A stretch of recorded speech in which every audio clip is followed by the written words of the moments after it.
ನಮಸ್ತೆ ಸ್ನೇಹಿತರೆ, welcome to ಸಮೃದ್ಧಿ ಜೀವನ ಚಾನಲ್. ಹೌದು ಸ್ನೇಹಿತರೆ, ಇವತ್ತಿನ ದಿನ ಒಂದು ವಿಶೇಷವಾದ ಮಾಹಿತಿಯೊಂದಿಗೆ ಬಂದಿದ್ದೇವೆ ಹಾಗೂ ಅತ್ಯಂತ ಉಪಯುಕ್ತವಾದ ಮಾಹಿತಿ. ಇವತ್ತಿನ ದಿನ ಧನುರ್ಮಾಸದ ಮಹತ್ವ ಹಾಗೂ ಈ ಒಂದು ಧನುರ್ಮಾಸದಲ್ಲಿ ನಾವು ವಿಶೇಷವಾಗಿ ಪೂಜೆ ಮಾಡುವುದರಿಂದ ಯಾವ ರೀತಿಯ ಪ್ರಯೋಜನಗಳನ್ನು ಪಡೆದುಕೊಳ್ಳಬಹುದು ಹಾಗೂ ಈ ಒಂದು ಮಾಸದಲ್ಲಿ ಯಾವ ರೀತಿಯ ಪೂಜೆಯನ್ನು ಮಾಡುವುದರಿಂದ ನಮಗೆ ಯಾವ ವಿಶೇಷ ಫಲಗಳನ್ನು ನಮಗೆ ಸಿಗುತ್ತಿದೆ ಎಂಬುದನ್ನು ಈ ವಿಡಿಯೋದಲ್ಲಿ ತಿಳಿದುಕೊಳ್ಳೋಣ. ಹೌದು ಸ್ನೇಹಿತರೆ, ಈ ಒಂದು ಮಾಸದ ಮಹತ್ವದ ಬಗ್ಗೆ ಹಾಗೂ ಅದರ ಒಂದು ಫಲದ ಬಗ್ಗೆ ಇವತ್ತಿನ ವಿಡಿಯೋದಲ್ಲಿ ತಿಳಿದುಕೊಳ್ಳೋಣ. ಹಾಗೂ ಈ ವಿಡಿಯೋವನ್ನು ಕೊನೆಯವರೆಗೂ ನೋಡಿ, ಏಕೆಂದರೆ ಈ ಒಂದು ವಿಡಿಯೋದ ಕೊನೆಯ ಭಾಗದಲ್ಲಿ ನಿಮಗೆ ಅತ್ಯಂತ ಉಪಯುಕ್ತವಾಗುವಂತಹ ಒಂದು ಮಾಹಿತಿ, ಅಂದರೆ ತಂತ್ರ ಅಥವಾ ಉಪಾಯವೆಂದೇ ಹೇಳುವ ನಿಮ್ಮ ಎಲ್ಲ ಸಮಸ್ಯೆಗಳಿಗೆ ಶೀಘ್ರವನ್ನೇ ಪರಿಹಾರ ಕೊಡುವಂತಹ ಒಂದು ಉಪಾಯವನ್ನು ತಿಳಿಸಲಿದ್ದೇವೆ.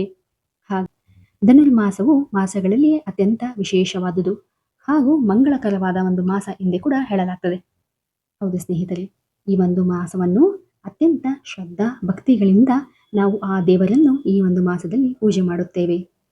ಹಾಗೂ ಈ ಧನುರ್ಮಾಸದಲ್ಲಿ ನಾವು ಅರುಣೋದಯಕ್ಕೆ ಮುಂಚೆ, ಅಂದರೆ ಸೂರ್ಯ ಹುಟ್ಟುವುದಕ್ಕೂ ಮೊದಲು ಎದ್ದು ಶುಚಿಭೂತರಾಗಿ ಮಡಿ ಬಟ್ಟೆಯನ್ನು ಧರಿಸಿ ಸೂರ್ಯ ನಮಸ್ಕಾರವನ್ನು ಮಾಡಿ ನಂತರ ಮನೆಯಲ್ಲಿನ ಹೊಸ್ತಿಲು ಪೂಜೆಯನ್ನು ಮಾಡಿ ಪೂಜೆಯನ್ನು ಆರಂಭ ಮಾಡುತ್ತೇವೆ. ಹೌದು ಸ್ನೇಹಿತರೆ, ಈ ಧನುರ್ಮಾಸದಲ್ಲಿ ಸೂರ್ಯೋದಯಕ್ಕೂ ಮುನ್ನ ಮಾಡುವ ಪೂಜೆಯು ಅತ್ಯಂತ ವಿಶೇಷವಾದ ಲಾಭವನ್ನು ತಂದುಕೊಡುತ್ತದೆ ಎಂದು ಹೇಳಲಾಗುತ್ತದೆ. ಹೌದು ಸ್ನೇಹಿತರೆ, ಈ ಒಂದು ಧನುರ್ಮಾಸದಲ್ಲಿ ಒಂದು ದಿನದ ಪೂಜೆಯು ಅನೇಕ ವರ್ಷಗಳ ಒಂದು ಫಲವನ್ನು ನೀಡುತ್ತದೆ ಎಂದು ಕೂಡ ಹೇಳಲಾಗುತ್ತದೆ. ಹೌದು ಸ್ನೇಹಿತರೆ, ನೀವು ಯಾವುದೇ ಸಂಕಷ್ಟದಿಂದ ಸಿಲುಕಿದ್ದರೆ ಹಾಗೂ ಯಾವುದೇ ಕಷ್ಟದಲ್ಲಿ ನೀವು ಸಿಲುಕಿದ್ದರೆ ಈ ಧನುರ್ಮಾಸದಲ್ಲಿ ವಿಶೇಷವಾಗಿ ಆ ದೇವರನ್ನು ಪೂಜೆ ಮಾಡುವುದರಿಂದ ನೀವು ಆ ಸಂಕಷ್ಟದಿಂದ ಹೊರಬರಬಹುದು ಹಾಗೂ ನಿಮ್ಮ ಜನ್ಮಾಂತರದ ಪಾಪಗಳನ್ನು ಕಳೆದುಕೊಳ್ಳಲು ಇದು ಒಂದು ಸುವರ್ಣ ಅವಕಾಶವೇ ಎಂದು ಹೇಳಬಹುದು. ಹೌದು ಸ್ನೇಹಿತರೆ, ಏಕೆಂದರೆ ಈ ಮಾಸಗಳಲ್ಲಿ ಅತ್ಯಂತ ವಿಶೇಷವಾಗಿ ದೇವರ ಅನುಗ್ರಹ ಪ್ರತಿಯೊಬ್ಬರಿಗೂ ದೊರೆಯಲಿದೆ. ಹೌದು ಸ್ನೇಹಿತರೆ, ಈ ಒಂದು ಮಾಸದಲ್ಲಿ ಅರುಣೋದಯಕ್ಕೂ ಮೊದಲು ಎದ್ದು ಹೊಸ್ತಿಲು ಪೂಜೆಯನ್ನು ಮಾಡಿ ನಂತರ ರಂಗೋಲಿಯನ್ನು ಹಾಕಿ ಹೊಸ್ತಿಲ ಬಳಿ 2 ದೀಪವನ್ನು ಹಚ್ಚುವುದರಿಂದ ನಿಮಗೆ ವಿಶೇಷವಾಗಿ ಮಹಾಲಕ್ಷ್ಮಿಯ ಆಶೀರ್ವಾದ ಲಭಿಸುತ್ತದೆ ಎಂದು ಕೂಡ ಹೇಳಲಾಗ್ತದೆ. ಏಕೆಂದರೆ ಈ ಬ್ರಾಹ್ಮಿ ಮುಹೂರ್ತದಲ್ಲಿ ದೇವರುಗಳ ಸಂಚಾರ ಹೆಚ್ಚಾಗಿ ಇರುತ್ತದೆ ಹಾಗೂ ಅದರಲ್ಲೂ ಈ ಧನುರ್ಮಾಸವು ವಿಶೇಷವಾದುದು. ನಂತರ ಮನೆಯಲ್ಲಿರುವ ಗಣೇಶನಿಗೆ ಹಾಗೂ ಮನೆದೇವರ ಒಂದು ಪೂಜೆಯನ್ನು ಮಾಡಿ ನಾವು ವಿಶೇಷವಾಗಿ ಈ ಒಂದು ತಿಂಗಳಿನಲ್ಲಿ ಭಗವಾನ್ ವಿಷ್ಣು ಹಾಗೂ ಮಹಾಲಕ್ಷ್ಮಿಯನ್ನು ಶ್ರದ್ಧಾ ಭಕ್ತಿಯಿಂದ ಪೂಜೆ ಮಾಡಿದರೆ ಅನೇಕ ರೀತಿಯ ಲಾಭವನ್ನು ಕಾಣಬಹುದು ಎಂದು ಹಿಂದೂ ಶಾಸ್ತ್ರಗಳು ತಿಳಿಸುತ್ತದೆ. ಮನೆಯಲ್ಲಿ ವಿಶೇಷವಾಗಿ ಮಹಾಲಕ್ಷ್ಮಿಯನ್ನು ಪೂಜಿಸಿ ಮನೆಯಲ್ಲಿ ಸದಾ ನೆಲೆಸಿ ಎಂದು ಹೇಳಿ ಆ ಭದ್ರಾಲಕ್ಷ್ಮಿಯನ್ನು ಪೂಜಿಸುವುದರಿಂದ ಮನೆಯಲ್ಲಿ ಯಾವಾಗಲೂ ಸುಖ, ಸಮೃದ್ಧಿ, ಸಂತೋಷ ದೊರೆಯುತ್ತದೆ ಎಂದು ಕೂಡ ಹೇಳಲಾಗ್ತದೆ. ಈ ಮೂಲಕ ಆ ಮಹಾಲಕ್ಷ್ಮಿಯನ್ನು ನಮ್ಮ ಮನೆಗೆ ಆಹ್ವಾನಿಸಿದಂತೆ. ಹೌದು ಸ್ನೇಹಿತರೆ, ನೀವು ಪ್ರತಿನಿತ್ಯ ಈ ಪೂಜೆಯ ನಂತರ ಮುದ್ಗಾನ್ನ, ಅಂದರೆ ಸಿಹಿ ಪೊಂಗಲ್ ಎಂದು ಹೇಳುತ್ತೇವೆ. ಈ ಒಂದು ನೈವೇದ್ಯವು ವಿಶೇಷವಾದುದು. ಈ ಒಂದು ಮಾಸದಲ್ಲಿ ಅತ್ಯಂತ ಶ್ರೇಷ್ಠವಾದ ಪ್ರಸಾದ ಎಂದೇ ಹೇಳಲಾಗುವ ಈ ಮುದ್ಗಾನ್ನವನ್ನು ನೀವು ನೈವೇದ್ಯ ಮಾಡುವುದರಿಂದ ನಿಮ್ಮ ಜನ್ಮಾಂತರದ ಪಾಪಗಳು ಕರಗಿ ಪ್ರಸ್ತುತ ಜೀವನದಲ್ಲಿ ಎದುರಿಸುತ್ತಿರುವ ಸಮಸ್ಯೆಗಳಿಗೆ ಪರಿಹಾರ ಸಿಗುತ್ತದೆ ಎಂದು ಈ ಪುರಾಣಗಳಲ್ಲಿ ಉಲ್ಲೇಖಿಸಲಾಗಿದೆ. ಹೀಗಿರುವಾಗ ನೀವು ಪ್ರತಿದಿನ ಸಾಧ್ಯವಾದಷ್ಟು ಈ ಮುದ್ಗಾನ್ನವನ್ನು ನೀವು ನೈವೇದ್ಯ ಮಾಡುವುದರಿಂದ ನಿಮ್ಮ ಜೀವನದಲ್ಲಿರುವಂತಹ ಕಷ್ಟಗಳು ಕರಗುತ್ತವೆ ಎಂದು ಕೂಡ ಹೇಳಲಾಗ್ತದೆ.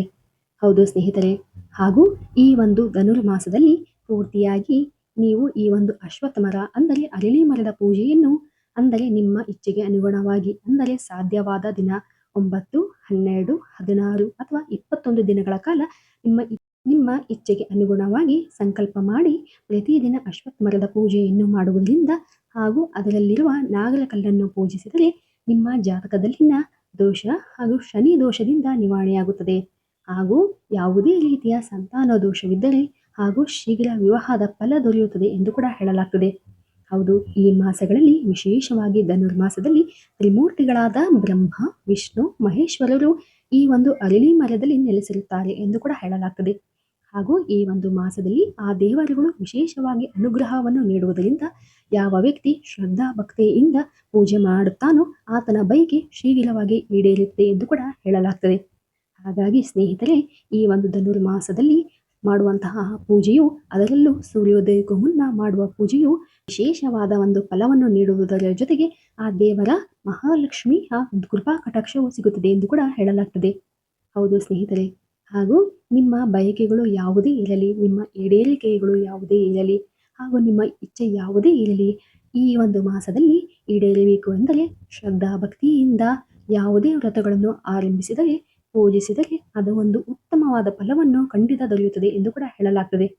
ಹಾಗೂ ಈ ಮಾಸದಲ್ಲಿ ಯಾವುದೇ ದೇವರ ಒಂದು ವಿಶೇಷ ಅನುಗ್ರಹ ಪಡೆಯಬೇಕು ಎಂದರೆ ನೀವು ಈ ಮಾಸದಲ್ಲಿ ಆ ದೇವರನ್ನು ಪೂಜಿಸುವುದರಿಂದ ನೀವು ವಿಶಿಷ್ಟವಾದ ಒಂದು ಫಲವನ್ನು ಪಡೆಯಬಹುದು ಹಾಗೂ ಶೀಘ್ರವಾಗಿ ಫಲವನ್ನು ಪಡೆಯಬಹುದು ಎಂದು ಕೂಡ ಈ ಒಂದು ಹಿಂದೂ ಧರ್ಮದಲ್ಲಿ ಹೇಳಲಾಗ್ತದೆ. ಹೌದು ಸ್ನೇಹಿತರೆ, ಹಾಗೂ ಈ ಅಶ್ವತ್ಥ ವೃಕ್ಷವನ್ನು ನೀವು ಈ ಧನುರ್ಮಾಸದಲ್ಲಿ 7 ಸುತ್ತು ಸುತ್ತಿ ನಂತರ ಪೂಜೆ ಮಾಡಿ ಬಂದರೆ ಅತ್ಯಂತ ಉತ್ತಮವಾದ ಫಲ ಎಂದು ಕೂಡ ಹೇಳಲಾಗ್ತದೆ. ಹಾಗೂ ಈ ಶನಿವಾರದಂದು ಮಾತ್ರವೇ ನೀವು ಈ ಮರವನ್ನು ಮುಟ್ಟಿ ನಮಸ್ಕಾರ ಮಾಡಬೇಕಾಗುತ್ತದೆ. ಹಾಗೂ ನೀವು ಅಲ್ಲಿ ಒಂದು ಚಿಕ್ಕದಾದ ನೈವೇದ್ಯವನ್ನು ಮಾಡಿ ನಿಮ್ಮ ಬೇಡಿಕೆಯನ್ನು ಸಲ್ಲಿಸಿ ಬರಬೇಕಾಗುತ್ತದೆ. ಹೌದು ಸ್ನೇಹಿತರೆ, ವಿಶೇಷವಾಗಿ ಈ ಧನುರ್ಮಾಸದಲ್ಲಿ ಅರುಣೋದಯಕ್ಕೂ ಮುನ್ನ ಎದ್ದು ಪೂಜೆಗಳನ್ನು ಮಾಡುವುದರಿಂದ ನಮ್ಮ ಮನೆಯಲ್ಲಿ ಸಂಪತ್ತು, ನೆಮ್ಮದಿ, ಖುಷಿ ಹೆಚ್ಚಾಗುತ್ತದೆ ಎಂದು ಕೂಡ ಹೇಳಲಾಗ್ತದೆ.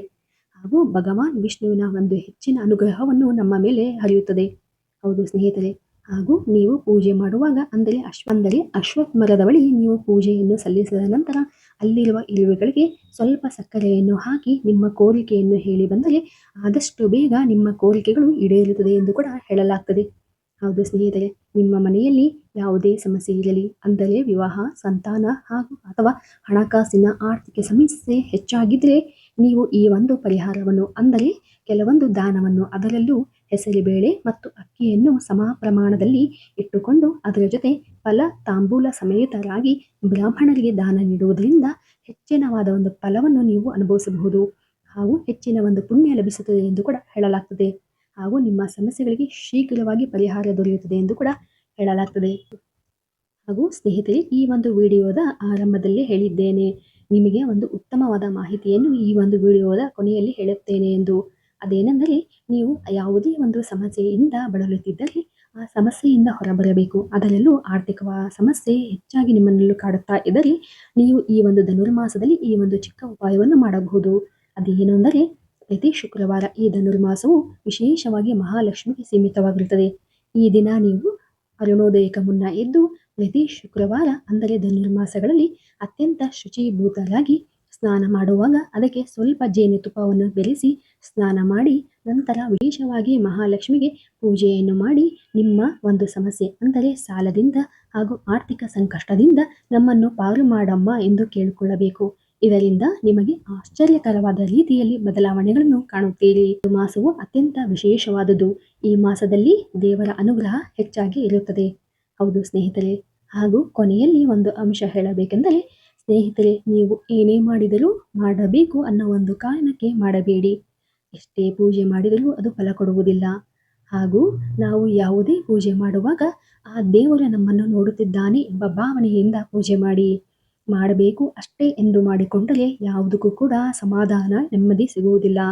ಆದರೆ ನಾವು ಆ ದೇವರಲ್ಲಿ ನಮ್ರತೆಯಿಂದ, ಪ್ರೀತಿಯಿಂದ ಮಾಡುತ್ತಿದ್ದೇವೆ ಹಾಗೂ ಆ ದೇವರಿಗೆ ಈ ನನ್ನ ಚಿಕ್ಕ ಸೇವೆ ತಲುಪಲಿ ಎಂದು ಭಕ್ತಿಯಿಂದ, ಪ್ರೀತಿಯಿಂದ ಮಾಡಿ. ಆಗ ನೀವೇ ಆಶ್ಚರ್ಯಗೊಳ್ಳುತ್ತೀರಿ. ಯಾಕೆಂದರೆ ಭಕ್ತಿಯಿಂದ ಕೂಗಿ ಕರೆದರೆ ಬರದೇ ಇರುತ್ತಾನೆಯೇ ಆರಂಗ, ಹೌದಲ್ವಾ? ಹೀಗಿರುವಾಗ ಯಾಕೆಂದರೆ ಭಕ್ತಿಯಿಂದ ಮಾಡುವ ಪ್ರತಿಯೊಂದು ಕಾರ್ಯವೂ ಕೂಡ ಯಶಸ್ಸನ್ನು ಹೊಂದುತ್ತದೆ. ಈ ಒಂದು ಮಾಹಿತಿ ನಿಮಗೆಲ್ಲರಿಗೂ ಇಷ್ಟವಾಗಿದೆ ಎಂದು ಭಾವಿಸುತ್ತೇವೆ. ನಮಸ್ಕಾರ.